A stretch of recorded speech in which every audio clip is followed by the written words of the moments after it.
In today's video, I will share with you some of the secret strategies that my team uses to help our clients get the highest price on their home when they sell it. In 18 years of selling real estate, I've never seen a housing market better suited for sellers.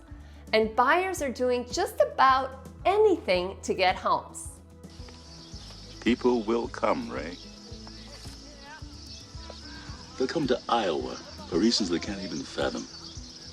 They'll turn up your driveway, not knowing for sure why they're doing it. They'll arrive at your door as innocent as children, longing for the past. Of course, we won't mind if you look around, you'll say. It's only $20 per person. They'll pass over the money without even thinking about it. For it is money they have and peace they like. When the market is this hot, sellers and even real estate agents want to take shortcuts. And this may be a really costly mistake for you. So here are some strategies that you can use to get the best sale price at the least amount of hassle. And you'll want to stick around for the end of this video where I'm going to share with you the #1 thing that you should not be doing if you are selling your house. See, the goal is to get your home in front of as many buyers as possible. And I like to use a garage sale analogy. Imagine that you had an antique chest of drawers that you wanted to sell. If you threw it out in the driveway for a garage sale, you're going to get a certain price. And it's probably not going to be that great of a price because no one's really going to understand the value of that dresser. But imagine if you put it online on a website that was specific for antique dressers and it was seen by thousands of people around the world. The chances are you're going to get a lot higher price when you put it on that online web portal. And it's kind of the same with your house. You want to get your house in front of as many people as possible. So whenever possible, you want to make sure that you make your home appeal to the largest buyer pool possible.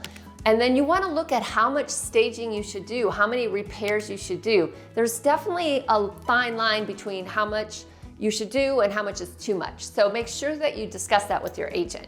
Pricing your home right is still super important. And what I suggest you do is you price your home at market. Because if you overprice, you might be on the market for too long. And we'll talk about that a little bit later. So if you price it at the market and then you have a ton of showings, the chances are you're going to get multiple offers. And a lot of the times, these multiple offers are coming in above asking price. And so the buyers are also oftentimes saying that they'll cover some appraisal gap. And you want to make sure that you're able to tell them like, hey, we thought the house was priced at $500,000 based at the comps.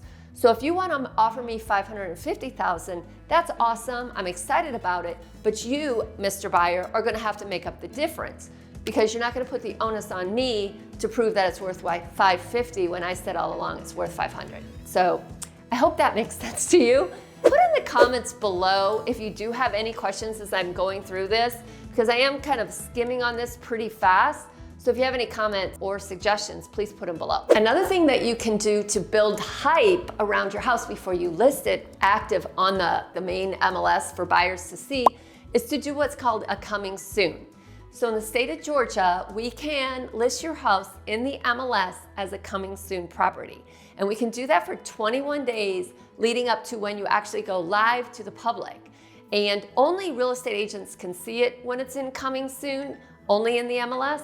And we're not allowed to show your house at all. So what we usually do is we'll take a picture of like the outside of the house and then we'll put that on the MLS. Like today I did a picture and they were actually painting inside. So an agent did call me and I said, yeah, we're fixing the house up. It's going live in 2 weeks. But he's like, I'm going to share that with my buyer. And what coming soon does, it allows your house to be kind of like, I guess a good analogy is what Apple does. Before they release a phone is they'll say, okay, we're going to be releasing the new iPhone 14 in September of 2022.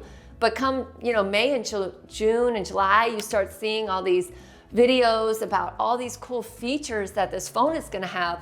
So on the day that the phone is released, everybody rushes to buy the phone and they have these great initial sales. And it's kind of going to be the same way with your house. You want to do that coming soon.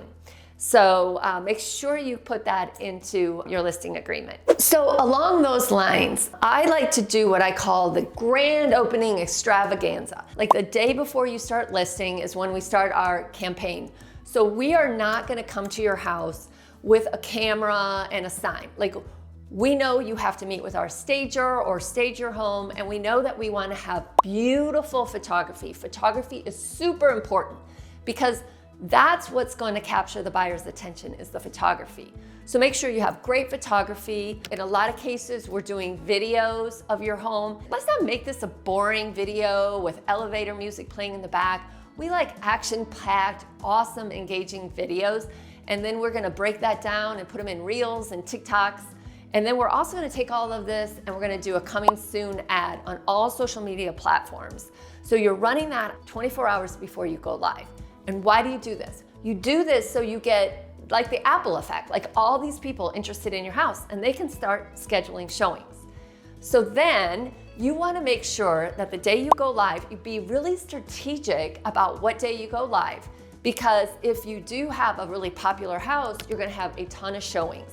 So you wanna say, okay, we're gonna maybe list it on Thursday and allow showings through Sunday. Maybe we'll do an open house on Sunday, and then we'll review all offers after Sunday at, let's say, 5 o'clock. So this gives you, the seller, the opportunity to really blow it out as far as exposure, get all those showings, and then have many offers to choose from.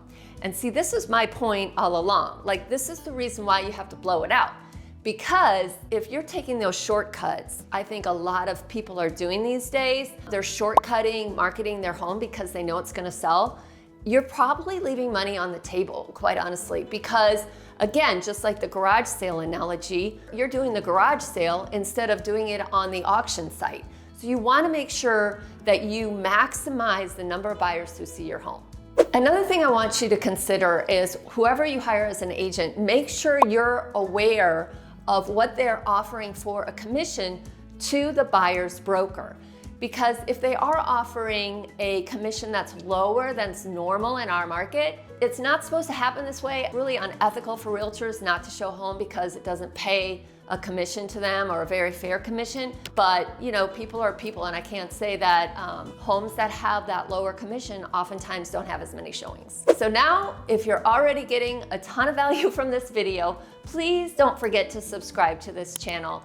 I am putting out weekly videos about buying and selling homes in the state of Georgia, as well as, you know, what it's like living here from my perspective. So kind of like the unfiltered living here in the Marietta, Georgia area. And then also check out my 90 things you can't afford to neglect when selling your home guide if you want to get a jump start on preparing your home for sale. And I'll put a link for that down below. Now, the biggest mistake you can make when selling your home is letting it sit on the market for too long. You see, if you're not getting multiple showings a week, and if you haven't received an offer within a few weeks of listing your home, then there's probably an issue with the listing. What's happening is the buyers are out there and they're telling you something is wrong with your house. Something is keeping them from buying your house, and they're going out to buy other houses instead.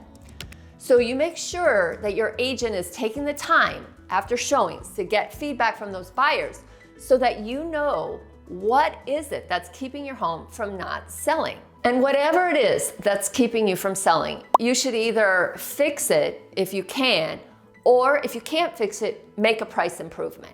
Because the longer a home sits on the market, the more buyers are going to start thinking that your home has something wrong with it.